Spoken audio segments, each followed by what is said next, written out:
건강들 하시라고 무더위 잘 이겨내셔서 감사하고, 우리 2층에도 많이들 오셨는데 2층에도 인사들 하시고요. 우리 잠옷실에도.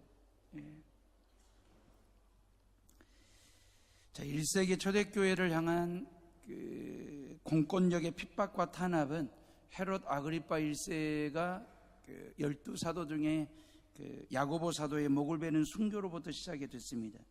복음의 세계화를 목표로 삼고 사방팔방 동서남북으로 뻗어나가는 기독교의 부흥이라고 하는 것은 도간에 든 생쥐처럼 유대 사회를 벗어나지 못하는 유대 교권주의자들, 아니 종교 권력자들이 그 기독교의 부흥을, 세계 복음화가 이루어지는 그 과정들을 지켜본다라고 하는 것은 아마 유대 교권주의자들 입장에서 고통스러운 일이었을 겁니다. 기독교의 번성은 어찌 보면 그들에게 눈에 가시처럼 아픈 부분이었거든요. 이런 기독교의 부흥에 제동을 걸고는 싶은데 마땅히 제동을 걸 만한 방법도 어떤 대안도 없었다라고 하는 것, 그게 바로 유대교의 한계였거든요. 이런 때에 헤롯 아그리파 1세가 12사도 중에 으뜸사도인 야고보의 목을 치고 순교를 시키니까 3절 말씀에 보면 그들이 기뻐했더라. 다시 말하면 유대인들이 이 헤롯 왕의 종교정책에 대해서 적극적인 지지를 보내게 된 것입니다. 물론 헤롯 아그리파도 유대인들의 환심을 사야 통치하는 수단으로 삼고, 그 환심을 통해서 말입니다, 통치 수단으로 삼으려고 하는, 그래서 교회 공동체를 핍박하고 사도 공동체를 와해시키려고 하는 그런 정책이지요. 전형적인 포퓰리즘을 이야기하는 건데, 이렇게 서로의 필요에 따라서 헤롯 왕은 유대 교권주의자들의 숨통을 터주는 일을 했고, 유대인들은 그런 헤롯 아그리파를 향한 적극적인 지지를 보내는 일들을 하게 된 거고, 서로의 가려운 부분을, 필요한 부분들을 긁어주고 채워주는 시너지 효과 말입니다. 정치꾼들의 맹점이 뭐냐면 이런 겁니다. 백성들의 어떤 적극적인 지지 말입니다. 이게 지지율이 높아가면 거기에 이제 상당히 자아도취가 되는 거죠. 그러면서 이 백성들의 지지에 대한 민감한 반응 말입니다. 그 지지율이 높아가면서 자아도취에 빠지고, 자아도취에 빠져가지고 결국 무리수를 두게 되는 거거든요. 헤롯 아그리파 1세도 백성들이 야고보 사도의 목을 치니까 백성들이 지지하고, 그 지지율이 높아가니까 자아도취에 빠져가지고 무리수를 둔 것이 사도 베드로의 목을 치겠다라고 하는, 그게 바로 4절에 나와 있는 그런 내용이거든요. 자, 이런 점들은 목회자들도 정말 쉽게 빠질 수 있는 함정 중에 하나입니다. 평생 교인들의 사랑과 지지와 박수와 격려만 받고 살다 보니까 교회 부흥이 자기의 성과인 양, 자기의 업적인 것처럼 착각하는 경우들 말입니다. 그러다 보니까 온갖 똥쪽박을 뒤집어 쓰면서까지 자식한테 교회를 대물림하는 것 말입니다. 헤롯 아그리파처럼 하나님의 영광을 가로채는 일을 하고 있는 것입니다. 오직 복음이 복음되게 하는, 헌신하는 작은 교회들과 상간벽지 오지섬에서 이제 막 교회를 개척하고 어렵사리 오직 복음을 위하여 주님만 바라보면서 경건하게 목회하는 목회자들의 받을 상처와 아픔에 대해서는 전혀 아랑곳하지 않고 행해지는 서울 명성교회 일, 안타까운 일이고 부끄러운 일입니다. 한국교회가 지금 그러기 상태에 있습니다. 언제 넘어질지 모를 그런 위기 상황 말입니다. 김사만, 김하나 목사 부자가 명성교회 교인들로부터 지지를 받았는지는 모르겠지만 하나님의 지지를 받았을까라고 하는 질문에 대한 퀘션 마크가 붙습니다. 헤롯 아그리파는 교회 지도자를 타켓으로 삼아 핍박을 가했습니다. 다시 말하면 지도자를 없애면 교회도 없어질 거고, 교회가 없어지면 성도들의 신앙도 사라질 거라고 하는 그 믿음을 갖고, 그러면서 유대인들로부터는 지지를 받고, 그러니까 이제 꽁도 먹고 알도 먹고 둥지까지 뜯어가지고 불까지 떼고, 헤롯 아그리파 1세 입장에서 손해볼 게 하나도 없는 일거삼득 말입니다. 스데반이 돌에 맞아 죽는 것을 보고 이런 관계를 부리게 된 건데, 이제 유대인들의 지지만, 백성들의 지지만 받으면 된다라고 하는 만사형통 말입니다. 모든 일이 다 국민과 백성들의 지지만 받으면 될 거라고 하는 이 생각을 한 건 말입니다. 그러나 헤롯이 망각한 게 있지요. 사람의 지지는 언제든지 거둘 수 있고 그 지지율은 언제든지 떨어질 수 있다라고 하는 각 사람에게 있는 정치적인 성향에 따라서 얼마든지 지지를 거둘 수 있다라고 하는 사실을 망각한 거죠. 백성들이 지지를 거두면 찌지가 됩니다.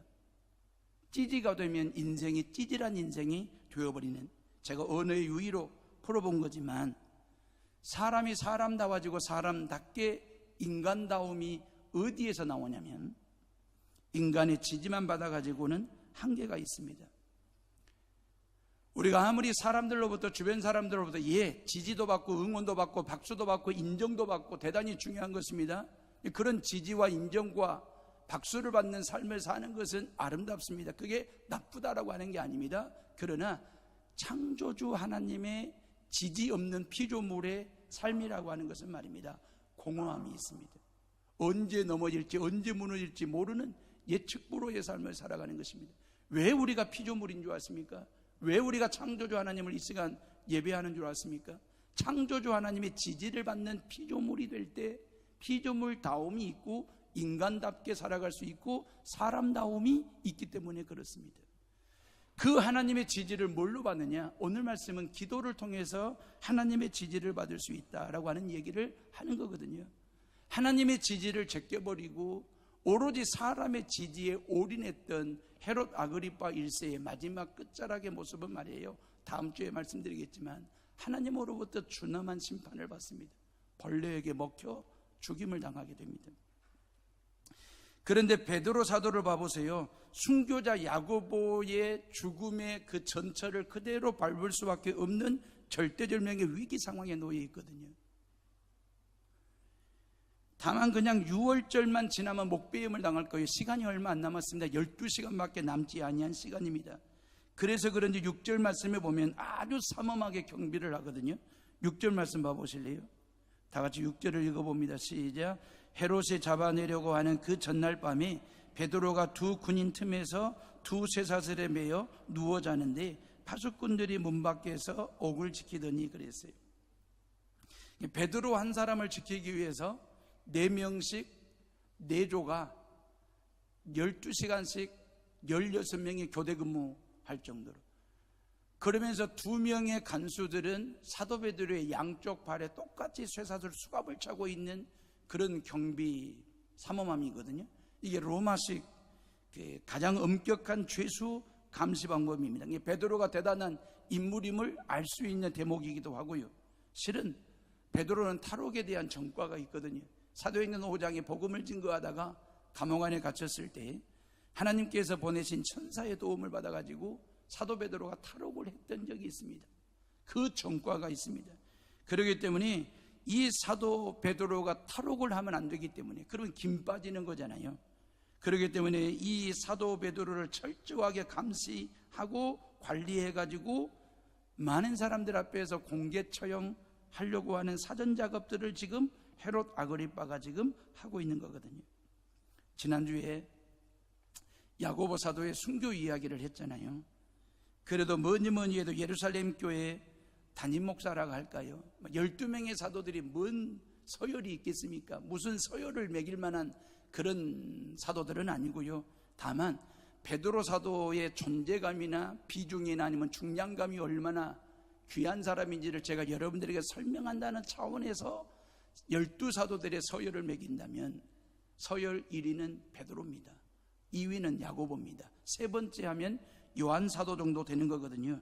그렇기 때문에 12사도 중에 으뜸 사도가 누구냐면 베드로입니다. 이런 베드로를 죽인다라고 하는 것은 유대인들에게는 엄청난 선물거리가 되는 거고 기독교인들에게는 엄청난 타격이 되는 것이고 헤롯 아그리빠 1세에게는 유대인들의 엄청난 지지를 받을 수 있는 절호의 기회가 되는 것이니까, 그러니 베드로를 확실하게 지켜야 되고, 전번처럼 탈옥하면 안 되기 때문에.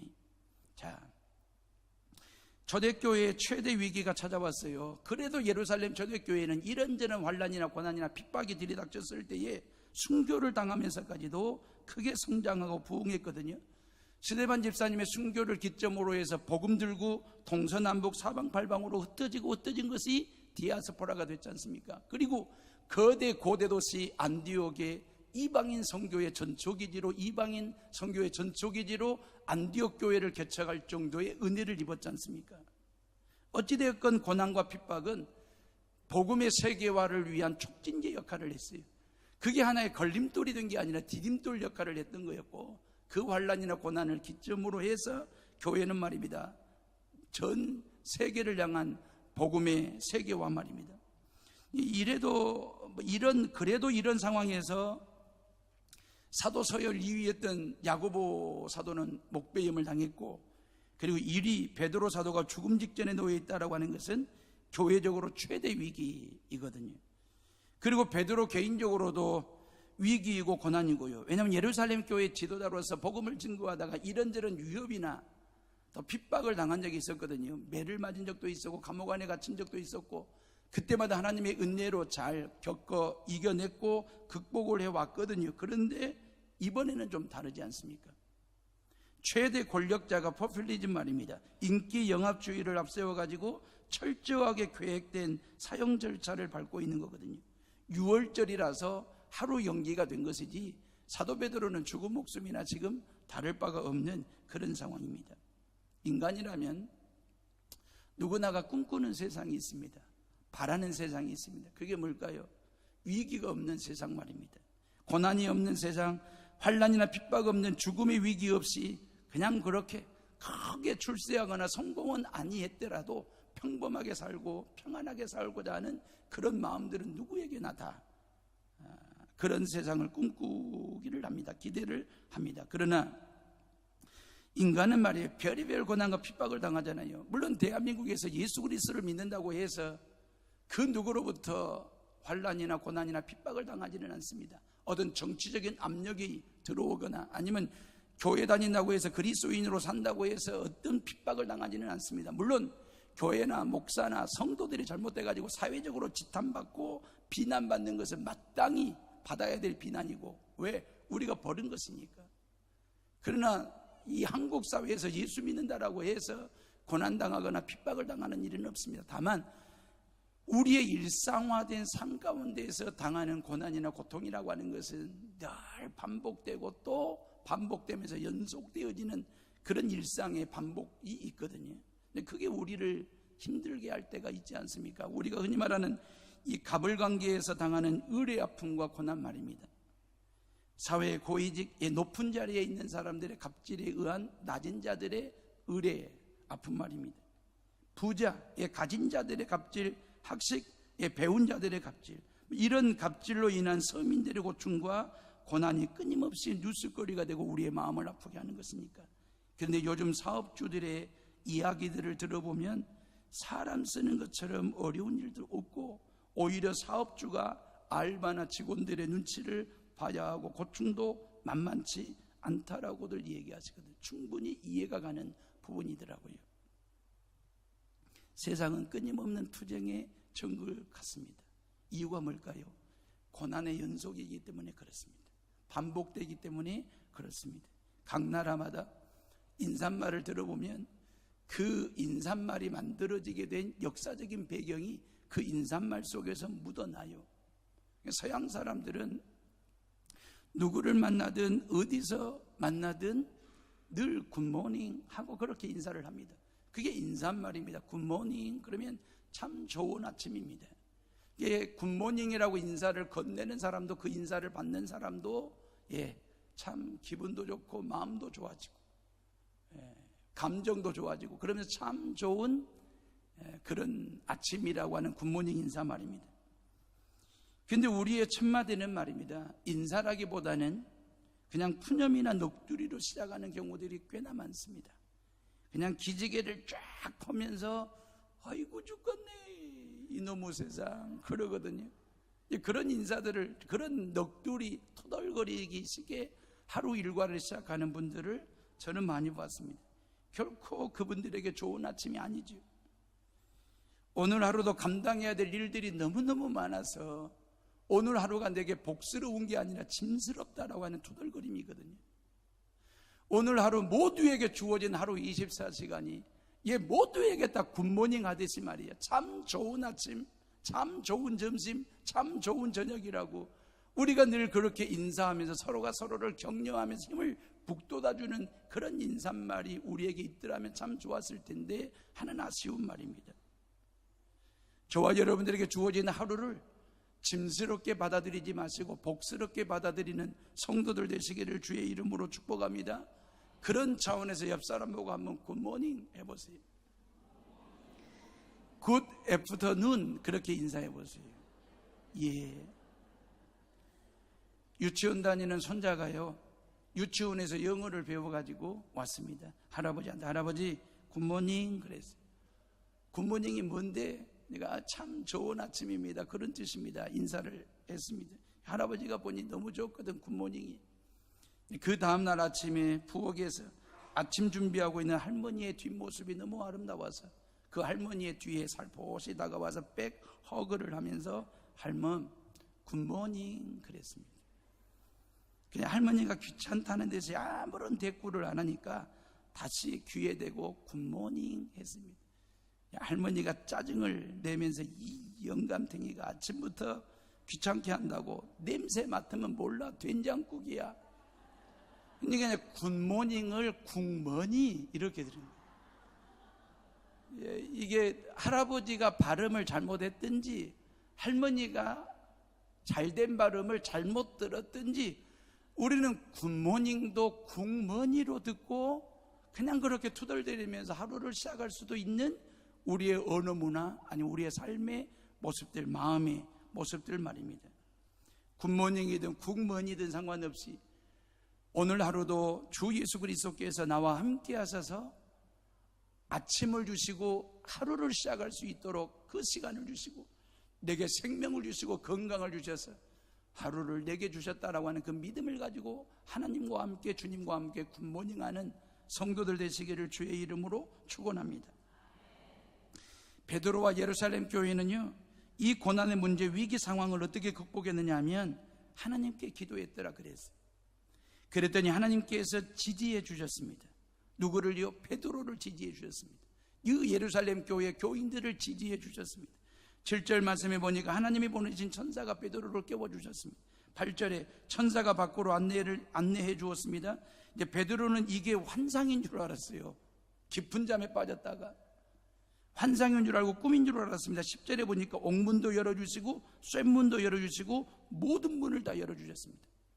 간수들이 양쪽에 묶고 있었는데 그 쇠사슬이 풀리면서 천사의 안내를 받았습니다. 하나님의 지지, 하나님의 지원, 하나님의 응원, 이렇게 구체적이고도 확실하고도 순간적인 하나님의 지지와 구원과 하나님의 지지와 지원과 응원이 베드로에게 주어지는 역사 말입니다. 11절 말씀 봐보실래요? 우리 다 같이 11절 한번 읽어봅니다. 시작. 이에 베드로가 정신이 들어 이르되 내가 이제야 참으로 주께서 그의 천사를 보내어 나를 헤롯의 손과 유대 백성의 모든 기대에서 벗어나게 하신 줄 알겠노라 하여 그랬어요. 환상이 아니라 이게 생시라고 하는 걸 정신이 번쩍 들고 난 후에 보았더니 하나님의 구원이 이루어진 거예요. 하나님의 지지는 구원의 완성이 이루어질 때까지입니다. 인간을 향한, 저와 여러분들을 향한 하나님의 최고의 지지는 구원입니다. 우리를 죄 가운데서 구원하시기 위하여 십자가의 죽음으로 우리를 지지하셨고 3일 만에 부활하심으로 우리를 지원하셨고 그리고 부활 승천하심으로 다시 재림지로 오실 그 약속의 말씀을 통해서 우리에게 응원해 주시는 이 완벽한 구원 말입니다. 온전한 구원 말입니다. 이게 죽음의 자리에 있었던 사도 베드로를 그렇게 구원하셨던 것처럼 하나님 여호와께서 저와 여러분들을 그렇게 완벽하게 온전하게 구원하신다라고 하는 사실 믿으시기를 바라고, 이 하나님의 구원에는 중요한 구원의 원리가 있습니다. 이게 뭐냐면 하나님의 구원은 이렇게 이루어진 거예요. 다시 말하면 전적인 하나님의 주권으로 구원이 이루어진 것입니다. 베드로를 죽음의 자리, 고난의 자리에서 구하실 때에 어느 누구와 상의한 적 없습니다. 어느 누구의 힘을 빌린 적도 없습니다. 하나님께서 예루살렘 교회 요한 사도에게 서열삼위라고 할까요? 이런 요한 사도에게 당회를 열어라, 재직회를 열어라, 공동회를 열어서 재직들끼리 사도 베드로를 어떻게 살려낼 것인지, 구할 것인지 구명에 대한 어떤 방법을 도출해내고 당회원들끼리 어떤 방법을 찾아내고 이러신 적이 없습니다. 사도 베드로를 살리고 사도 베드로에게 완벽한 구원의 은혜를 주시는 데 있어서 그 누구의 도움을 청한 적 없고 그 누구의 힘을 빌린 적 없이 하나님의 전적인 주권에 의해서 이 죽음의 자리에 있는 사도 베드로를 사는 자리로 인도하시고 구하시고 역사하시고 전적인 하나님의 100%의 능력에 의해서 사도 베드로가 완벽한 구원을 받았다는 사실입니다. 사랑하는 헤어룸의 식구들이여, 저와 여러분들이 구원받은 것도 전적인 하나님의 은혜로 된 것임을 믿으시기를 주의 이름으로 축원합니다. 하나님이 우리에게 주신 그 구원이라고 하는 것은 은혜로 선물로 주어진 것이거든요. 선물로 주어졌기 때문에 공짜입니다. 거저 구원이 주어진 것입니다. 거저 받은 것이기 때문에 값싼 은혜이냐? 아닙니다. 값비싼 은혜입니다. 저와 여러분들이 구원받은 그 구원에는 예수님의 목숨값이 매겨져 있거든요. 예수님의 십자가의 피값이 매겨진 구원입니다. 그렇기 때문에 거저 받았지만 공짜로 선물로 받은 구원이지만 그 구원의 은혜는 값비싼 은혜가 되는 것입니다. 전적인 예수 그리스도의 십자가의 죽음과 구원에 의해서, 그분에 의해서 저와 여러분들이 어떤 노력의 결과물이 아닙니다. 땀 흘림의 결과물이 아닙니다.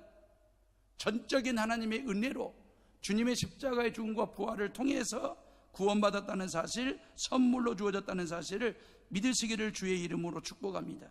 또 하나, 베드로의 구원은 말입니다. 봐보세요. 본문에 보면 즉각적이고도 순간적인 구원입니다. 하나님께서 뜸들인 적 없습니다. 다음에 해보지 뭐 딜레이 시킨 적이 없습니다. 순간적으로 이루어진 구원이었습니다.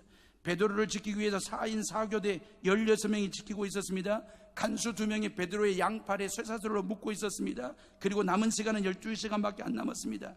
야고보 사도는 곧바로 목배임을 받았지만 베드로는 그래도 유월절이 끼어 있어가지고 하루 정도 시간적인 여유가 있는 그런 상황이지만 죽은 거나 다를 바가 없는 상황. 이 12시간 동안 주어진 시간이, 남아있는 시간이 12시간인데 이 12시간 동안 사도 베드로를 위해서 예루살렘 교회 교인들이 할 수 있는 게 뭐 있었을까요?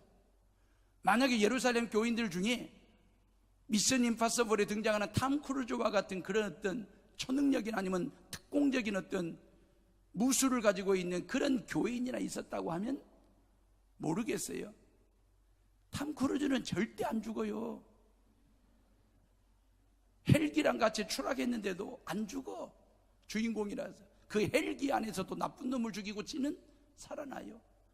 이 예루살렘 교회 안에 탐 크루즈 같은 이런 특공 어떤 무술을 가지고 있는 교인이 있었다든지 아니면 헤롯 아그리파 1세의 마음이라도 돌려놓을 수 있는 로비스트가 있었다든지 설령 그런 사람이 있다 할지라도 12시간밖에 남지 아니한 이 사도 베드로를 그 어떤 인간이, 그 어떤 사람이 살려낼 수 있을까요? 사람을 통해서는 안 되는 일이에요. 사람은 할 수 없어요. 그래서 하나님이 하시는 거예요. 하나님은 여러분들이 할 수 있는 일은 여러분들이 할 수 있도록 도와주셔요. 맡겨요. 그런데 여러분들이 할 수 없는 일이면 당신이 직접 하세요. 그게 우리를 향한 하나님의 지지예요. 응원이에요. 박수예요. 지원이에요. 근데 우리가 할 수 있음에도 불구하고 하지 않는 게으름을 피우거나 딜레이를 시키거나 그러면 하나님께서 내버려 두셔요. 베드로는 그 누구도 살릴 수 없는 상황이에요. 그래서 하나님이 직접 뛰어드신 거예요. 직접 개입하시고 관여하신 거예요. 그래서 하나님의 구원은 순간적이고도 즉각적인 거예요. 만약에 저와 여러분들이 예수 그리스도를 믿겠다고 했을 때, 뭐 옛날 얘기들이 되겠지만 여러분들이 예수 그리스도를 믿겠다고 했을 때에 예수님께서 가만 기다려봐. 그래가지고 저와 여러분들의 지난날의 모든 삶의 이력을 다 뒤져보시고 확인해보시고 체크해보시고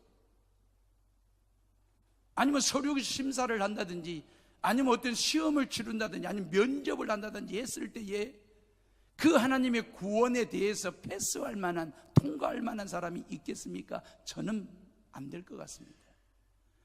만약에 하나님께서 어떤 서류 심사를 통해서 아니면 어떤 면접이나 아니면 시험을 통해서 구원의 여부를 결정하실 것 같으면 저를 비롯해서 여러분들 중에 그 누구도 그 서류 심사에서, 면접에서 구원받기 위한 통과할 자신이 있겠느냐 그 말이에요.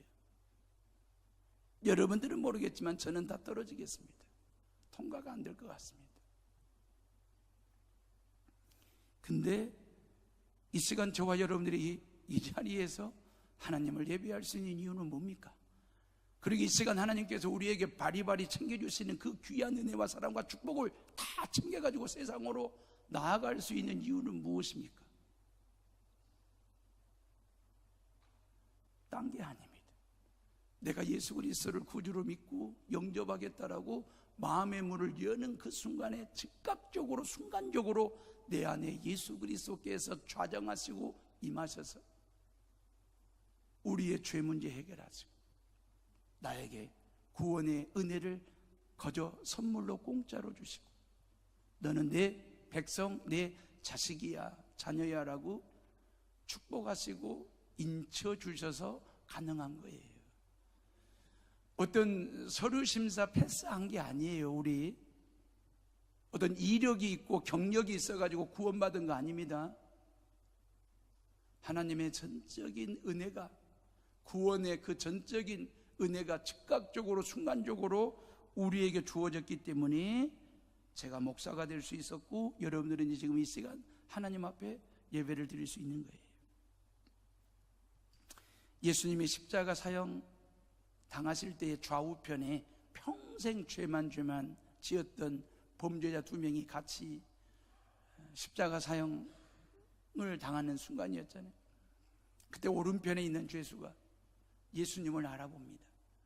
그리고 그 예수님께 뭐라고 얘기합니까? 누가복음 23장 42절에 보니까 예수여, 당신의 나라에 임하실 때 나를 생각하소서. 당신의 나라에 임하실 때 나를 좀 기억하소서. 그때 예수님께서 바로 43절에 내가 진실로 내게 이르노니 오늘 네가 나와 함께 낙원에 있으리라. 기다려봐. 네 지난날 살아온 삶의 모든 뒤안길을 내가 한번 뒤돌아보고 삶의 이력과 경력을 다 떠들어보고 확인해보고 체크해보고 구원받을 만한지, 천국 들어갈 만한지 확인하고 체크하고 심사해서 구원 여부를 결정해 줄게. 그거 아니었습니다. 나를 좀 생각 좀 해주십시오. 그래, 너는 오늘 나와 함께 저 낙원에 있으리라. 그리 말씀하셨어요. 자, 7절 말씀해 보면 베드로가 고난잠을 잡니다. 12시간 후면 죽는다는데 베드로도 대단한 사람입니다. 기가 막힐 일 아니겠습니까? 얼마나 잠이 깊어들었든지 옆구리를 쳐가지고 깨울 정도였으니까 깨어나 일어나 순간 손을 묶고 있던 사슬이 풀어졌습니다. 이 사슬은 도망치지 못하도록 간수들과 함께 묶고 놓았던 사슬이었거든요. 풀렸습니다. 이걸 영적으로 해석하면 이 사슬은 인간을 묶고 있는 죄의 사슬입니다. 마귀는 인간을 죄에 묶어 놓습니다. 그 누구도 이 죄의 사슬을 풀 수 없고 끊을 수 없습니다. 그런데 예수님께서 단번에 이 죄의 사슬을 끊고 풀어주셨습니다. 뭘로? 십자가의 죽음과 부활로. 그 예수님의 십자가 죽음과 부활을 믿는 그 순간 즉각적으로 순식간에 우리는 죄의 사슬에서 끌림을 받고 풀어짐을 당하고 끊어짐을 당하는 참된 자유함을 누리게 되는 것입니다. 이 베드로가 이제 혼자, 천사는 떠나가고 베드로가 혼자 이제 길거리에 서게 됐는데 그 베드로의 모습을 보면 완벽한 구원을 받았음을 봅니다. 베드로의 구원은요, 어떤 부족함이 있거나 어떤 하자가 있거나 결함이 있는 구원이 아닙니다. 다시 말하면 저와 여러분들이 받는 구원은 완벽한 구원이고 온전한 구원이거든요. 하자, 보수할 것이 없는 구원입니다. 우리의 구원은 리콜 대상이 아닙니다. 예수 그리스도의 십자가의 죽음과 부활을 믿고 죄 사함 받고 하나님의 자녀가 되고 구원받는 것은, 이건 구원은 리콜 대상이 아닙니다. 다만 구원받은 성도들의 신앙과 삶이 어그러지고 망가지기 때문에, 하자가 생기기 때문에 구원받은 저와 여러분들의 신앙과 삶을 보수하고 하자, 고치기 위해서 우리의 신앙은 리콜 대상입니다. 그래서 우리에게 주일이 필요한 거예요. 이 주일날 하나님의 성전에 나와 하나님을 예배할 때 예배 중에 나의 신앙과 삶에 무너지고 하자가 생겼고 에러가 생긴 이 부분을 이 예배를 통해서 리콜해 주시는 거예요. 고쳐주시는 거예요. 예배를 통해서 말입니다. 리콜 말입니다. 구원은 리콜 대상이 아니지만 저와 여러분들의 신앙과 삶이라고 하는 것은 리콜 대상입니다. 항상 우리는 문제가 생기고 하자가 생기고 고장나고 에러가 뜨고 말입니다. 그렇기 때문에 주일 성수해야 되는 거예요. 이 예배를 통해서 정비사가 되시는 하나님의 손길에 의해서 우리의 신앙과 삶을 다시 리콜 고쳐가지고 세상으로 나아가기 때문에, 그래서 구원은 리콜 대상이 아니지만 신앙과 삶은 리콜 대상입니다. 그리고 구원이라고 하는 것은 리필 대상입니다. 이 시간 이 예배를 드리고 나면 이 예배 중에 하나님께서 말씀의 능력을 우리에게 리필 채워주십니다. 찬송 부를 때에 찬송의 기쁨을 리필 채워주십니다. 기도할 때에 기도 응답에 대한 확신을 우리의 마음속에 생각 속에 리필 채워주십니다. 성도들과의 아름다운 교제를 통해서 교제의 기쁨을 우리 안에 리필 채워주시는 것입니다. 우리의 신앙과 삶이 리콜 하자 보수가 되었을 때에 하나님의 것으로 리필 되어지는 것입니다. 채워가지고 하나님의 것으로 채워서 세상으로 나아가는 당신의 모든 성도들에게, 백성들에게 하나님께서 리필을 달아주시는 것입니다. 너는 내 자식이다, 너는 구원받았다, 너는 그리스도인이라고 하는 리필을 달아주시는 것이거든요. 이 얼마나 우리가 귀한 존재냐 그 말이에요. 앞뒤 좌우에 있는 성도들이 얼마나 귀한 존재인지. 왜요? 우리는 하나님께서 리필을 달아주셨거든요. 너는 내 백성이고 구원받았고 그리스도인이라고 하는 리필 달린 인생으로 말이에요.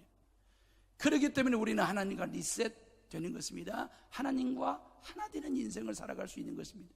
컴퓨터나 아니면 핸드폰, 스마트폰에 어떤 에러가 생겼을 때에, 속도가 느려졌을 때에, 작동 오류가 나면 리셋 하잖아요. 이 리셋을 우리는 초기화라고 얘기하거든요.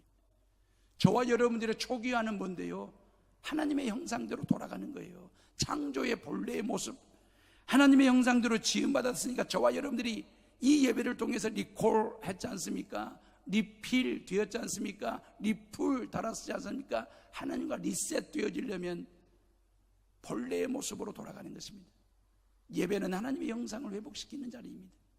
제가 늘 여러분들에게 몇 번에 걸쳐서 이 네 가지 말씀을 종종 드렸습니다. 오늘 처음 들으신 분들에게는 그리스도인들에게 이 네 가지의 포리가 있어야 됩니다. 우린 리콜 대상입니다. 리필 인생입니다. 리풀 달린 신앙인입니다. 그리고 하나님과 내가 초기와 하나님의 형상을 회복하기 위한 리셋 말입니다. 이게 주일날 이루어지는 것입니다. 이게 예배를 통해서 이루어지는 것입니다. 이걸 우리는 완벽한 구원이라고 말하고 온전한 구원이라고 말하는 것입니다. 그래서 구원은 과거형이 아닙니다. 현재형입니다. 미래형입니다. 베드로에게 남은 12시간 동안에 하나님께서 완벽한 구원을 이루신 것처럼 여러분들에게 남아있는 시간이 얼마나 있을까요? 여러분들에게 주어진 시간이 얼마나 있을까요? 그 남은 시간을 어떤 목적으로, 어떤 데 용도로 쓰실 생각이십니까? 예, 자문자답해 보시고 결론입니다. 사랑하는 여로미 식구들이요, 유대인들의 지지를 받은 헤롯 아그리파 1세는 결국 교만해가지고 하나님의 자리를 탐해요. 그리고 하나님의 영광을 가로챕니다. 그래서 하나님의 준엄한 심판을 받아가지고 벌레에 먹혀서 죽어요. 그러나 12시간, 아주 짧은 시간 남은 베드로는 어떻게 되었습니까? 온 성도들이 간절하게 기도했더니 하나님의 지지가 이루어져요. 백성들의 지지를 받았던 헤롯은 죽었지만 죽음 직전에 있는 그 베드로는 기도를 통해서 하나님의 지지를 받으니까 하나님께서 그로 하여금 완벽한 구원을 얻게 하십니다. 지지는 인간의 내면에서 나오는 것입니다. 내 생각입니다. 내 감정입니다. 나의 정치적인 성향입니다. 그렇기 때문에 거둘 수도 있습니다. 한계가 있고 변화무쌍합니다. 그런데 기도는 내가 하는 것 같지만 아닙니다. 기도는 하나님께서 하게 하시는 것입니다. 지지는 내 힘이지만 기도는 하나님의 힘입니다. 그래서 지지를 받는 것보다 기도를 받는 것이 훨씬 더 중요합니다. 지지하는 것보다 기도하는 것이 더 중요한 것입니다. 문재인 대통령 지지도 중요하지만 문재인 대통령에 대한 지지보다도 기도, 이게 그리스도인들이 해야 될 사명이고 답이고, 그래서 모든 문제를 풀어달라고 하는, 하나님께 기도할 때 하나님이 지지하실 때에 그 지지는 내가 풀려는 것이 아니고 기도를 통해서 하나님께 풀어달라고 기도하는, 맡기는 성도들 되시기를 주의 이름으로 축복합니다. 사람의 지지만 받아가지고 살 수 있습니까? 사람의 지지만 받아가지고 정치하고 사업하고 목회할 수 있는 것입니까? 직장생활이 가능한 것입니까? 하나님의 지지는 어떻게 하시고요? 하나님의 지지 없이, 도움 없이 정치가 되고 사업이 되고 목회가 되던가요? 만약에 되었다고 한다면 하나님의 지지와 응원과 지원 없이 목회도 되고 정치가 되고 사업이 되었다고 한다면 그것은 가짜이거나 일종의 사기이거나 아니면 마귀가 일으키는 착시 현상일 수도 있습니다. 피조물인 인간은 창조주이신 하나님의 지지 없이는 하루도 살 수 없어요. 한 건의 사업도 안 되는 것입니다. 목회도 마찬가지입니다. 하나님의 지지 없이는. 그래서 여러분들이 저를 지지해 달라는 게 아닙니다. 저를 위해서 기도해 주십시오. 여러분들이 저를 위해 기도하시면 하나님의 지지가 저에게 임해서 여러분들과 교회를 위해서 헌신하고 봉사하는 목사가 되는 것이니까요. 새벽마다 아내들이 나와서 기도하는 이유는 뭡니까? 그 아내의 기도를 들으시는 하나님이 남편을 지지하시기 위함입니다. 새벽마다 이 무더위 밤잠을 설치는 그 어설픈 잠자리에서도 새벽에 일어나서 부모님들이 하나님의 성전에 나와 기도하는 이유가 뭡니까?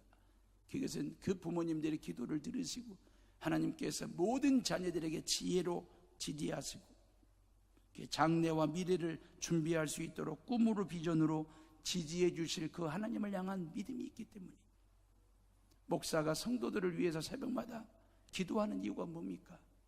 그것은 목사의 기도를 들으시는 하나님이 모든 성도들을 일상의 삶 가운데서 적극적으로, 구체적으로, 즉각적으로 지지하신다라고 하는 그 믿음이 있기 때문에 하는 것입니다. 기도하시기를 주의 이름으로 축복합니다. 많고 많은 성도들이 교회에 와서 설교를 듣고 갑니다. 교회에 와서 찬송은 부르고 갑니다. 성도들 간에 교제하고 갑니다. 예배를 드리고는 갑니다. 그런데 기도는 얼마나 했는지 여러분들이 곰곰이 한번 생각을 해보세요. 기도를 잃어버리지는 않았는지. 돈 잃어버리면 밤새껏 찾습니다. 아까워서. 근데 기도를 잃어버렸는데도 잃어버린 그 기도를 찾을 생각은 얼마만큼 했는지.